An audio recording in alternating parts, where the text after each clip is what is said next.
अभी अभी की बहुत बड़ी खबर, big breaking news. DA hike, कर्मचारियों और पेंशनर्स को जल्द मिलेगा बड़ा तोहफा।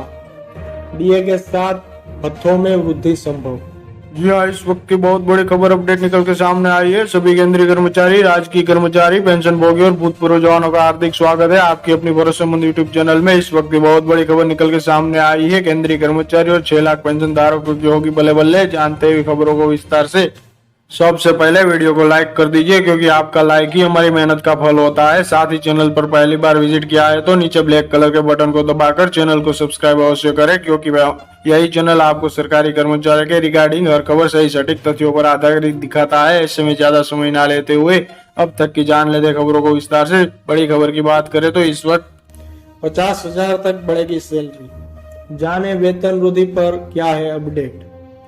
Employ salary hike, fitment factor 3.68 होने पर सैलरी 95,680 रुपए, 26,000 इंटू 3.68 95,680 रुपए हो जाएगी।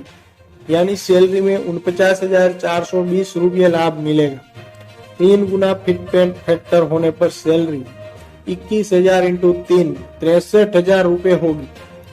Central employee DA hike fitment factor क्या है जानते हैं। अगले महीने 1 करोड़ केंद्रीय कर्मचारियों पेंशनर्स को एक बार फिर बड़ा तोहफा मिल सकता है। खबर है कि जुलाई में एक बार फिर कर्मचारियों पेंशनर्स का डीए 4% बढ़ सकता है। यह अनुमान लेबर मिनिस्ट्री द्वारा जारी अब तक के एआईसीपीआई इंडेक्स के आंकड़े से लगाया गया है, जिसमें एआईसीपीआई का आंकड़ा 134.2 पॉइंट और डीए का स्कोर 45.06 रहा है। अगर ऐसा हुआ तो कर्मचारियों की सैलरी में 50,000 से 1 लाख तक का उछाल देखने को मिल सकता है। कर्मचारियों का 46% हो सकता है महंगाई भत्ता। मीडिया रिपोर्ट्स के मुताबिक जुलाई में एक बार फिर केंद्रीय कर्मचारियों और पेंशनर्स का महंगाई भत्ता बढ़कर 46% तक पहुंचने का अनुमान है। जुलाई में एआईसीपीआई के सूचकांक के 46.40 तक पहुंचने की संभावना है। अगर ऐसा हुआ तो जुलाई में 4% डीए बढ़ना तय है। यह साल की दूसरी बढ़ोतरी होगी। अगर डीए में 4% का इजाफा होता है तो कर्मचारियों का डीए 46% हो जाएगा। नई दरें 1 जुलाई 2023 से लागू होगी और संभावना है कि इसका ऐलान रक्षाबंधन से दिवाली के बीच कभी भी किया जा सकता है। ऐसे में एरियर्स भी मिलेगा, हालांकि अभी आधिकारिक पुष्टि नहीं की गई है। सैलरी में आ सकता है बम्पर उछाल। मीडिया रिपोर्ट्स के मुताबिक किसी कर्मचारी का बेसिक पे 18,000 रुपए है तो डीए बढ़ने के बाद इसमें 720 रुपए बढ़ जाएगी।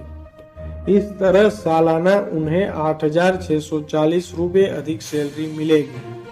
बेसिक सैलरी 56,900 रुपए है तो उन्हें 4% अधिक डीए के लिहाज के हर महीने 2,276 रुपए ज्यादा मिलेगी और सालाना तौर पे 27,312 रुपए का फायदा होगा। यदि किसी सरकारी कर्मचारी का बेसिक वेतन लगभग 25,500 रुपए है तो यह 40,740 रुपए हो जाएगी। वही अगर किसी को 30,000 रुपए महीने की बेसिक पेंशन मिलती है तो डीआर बढ़ोतरी के बाद ये पैसा बढ़कर 42,600 रुपए हो जाएगा। यानी पेंशन में हर महीने 800 रुपए की बढ़ोतरी होगी। फिटमैन फैक्टर में भी संशोधन की संभावना। कर्मचारियों के लिए बहुत बड़ी खबर। मीडिया रिपोर्ट्स के मुताबिक आगामी चुनाव से पहले केंद्र की मोदी सरकार कर्मचारियों को वर्ग को साधने के लिए फिटमैन फैक्टर की दरों में संशोधन कर सकती है। वर्तमान में कर्मचारियों का फिटमैन फैक्टर 2.57% है और लंबे समय से केंद्रीय कर्मचारी फिटमैन फैक्टर को 3.68% तक बढ़ाने की मांग कर रहे हैं। ऐसे में संभावना जताई जा रही है कि आगामी चुनाव को देखते हुए मोदी सरकार फिटमैन फैक्टर को 3% या 3.68% तक बढ़ाने पर कोई फैसला ले सकती है, या फिर कर्मचारी का सैलरी बढ़ाने के लिए कोई नया फॉर्मूला भी तय कर सकती है। कर्मचारियों की बेसिक सैलरी में होगी वृद्धि।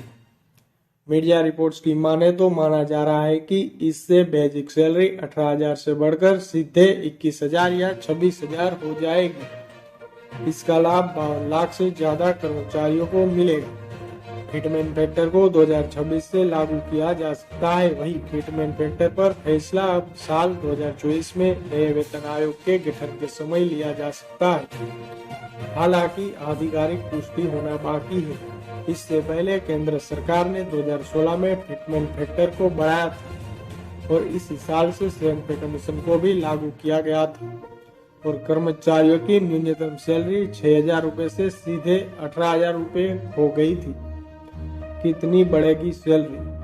कर्मचारियों की सैलरी में फिटमेन फैक्टर को बहुत अहम माना जाता है क्योंकि इसी आधार पर कर्मचारियों की न्यूनतम सैलरी तय होती है।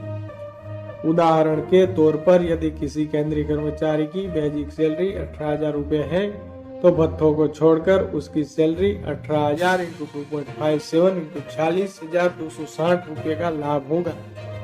फिटमेन फैक्टर 3.68 होने पर सैलरी में 95,680 रुपए हो जाएगी, यानी सैलरी में 49,420 रुपए का लाभ मिलेगा। 3 गुना फिटमेन फैक्टर होने पर सैलरी 21,000 × 3 63,000 रुपए हो सकती है। यदि कर्मचारी का फिटमेन फैक्टर में बढ़ोतरी की जाती है तो 15,500 के मूल वेतन बढ़कर 39,835 रुपए हो सकते हैं। 15,500 × 2.57 39,835 रुपए है। हाउस रेंट अलाउंस भी संभव है। मीडिया रिपोर्ट्स के मुताबिक महंगाई भत्ता बढ़ने पर हाउस रेंट अलाउंस भी 3% की वृद्धि हो सकती है, जिसके बाद यह 30% तक पहुंच जाएगा। इसका अनुमान 2015 में जारी मेमोरेंडम से लगा गया है कि जिसमें कहा गया है कि कर्मचारी का एचआरए महंगाई भत्ते से लिंक होने पर डीए 50% क्रॉस करेगा। वैसे ही एचआरए में भी रिवीजन हो जाएगा। वर्तमान में एचआरए शहर की कैटेगरी के हिसाब से 27%, 18% और 9% की दर से दिया जाता है। चूँकि एचआरए इस शहर की श्रेणी से निर्धारित करता है जहां वे काम करते हैं। ऐसे में 3% तक मकान भत्ता बढ़ाने से संकेत हो सकते हैं। कितना बढ़ेगा वेतन?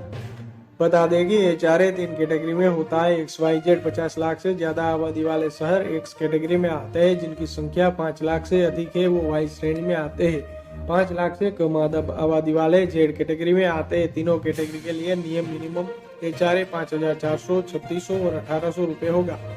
एक्स कैटेगरी में शहरों में रहने वाला या काम करने वाला कर्मचारियों के एचआरए में 3 से 4%, वाई श्रेणी में शहरों के लिए एचआरए में 2% और जेड कैटेगरी में शहरों के लिए 1% का बढ़ोतरी का संभावना है।